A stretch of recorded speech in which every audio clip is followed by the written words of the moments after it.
Week 2 of documenting my business journey to £1 million in revenue. So I should probably start by explaining how we're actually going to hit 1 million in revenue and what the plan is for that.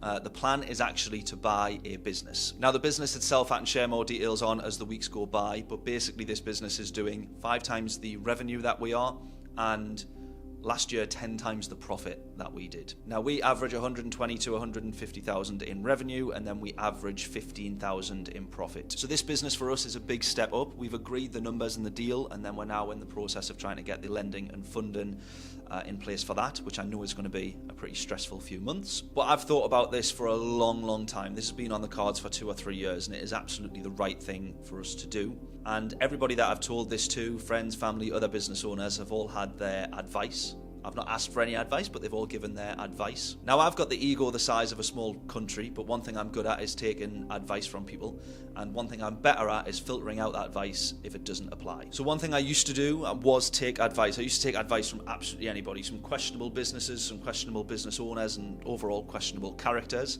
And then there would be some really good people that I would take advice from, people that I would admire and really respect and want to be like.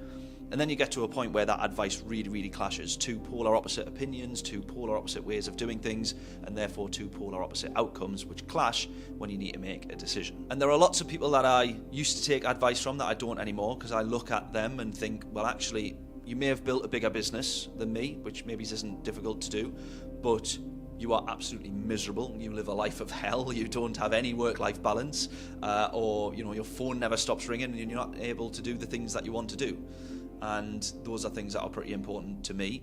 And I've got my drum kit here and affinity racing and doing all these other things and being really creative.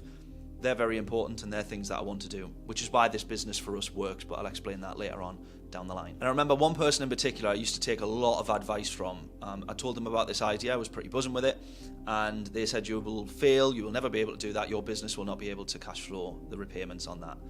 And immediately I looked and was like, but it's not my business that pays the repayment. The repayments is made out to the business that we're purchasing and is very profitable, and that is what cash flows the transaction. That's the whole point. The commercial mortgage goes to the business we're buying. And that was a very obvious thing to me, but I was like, this is someone that I've taken a lot of advice from. If they're wrong about that, what else are they wrong about? So only take advice from people that have built what you want to build and live the life that you want to live. That is now my measure of whether advice applies to me or not, and whether I listen. And so with that, I will see you next week.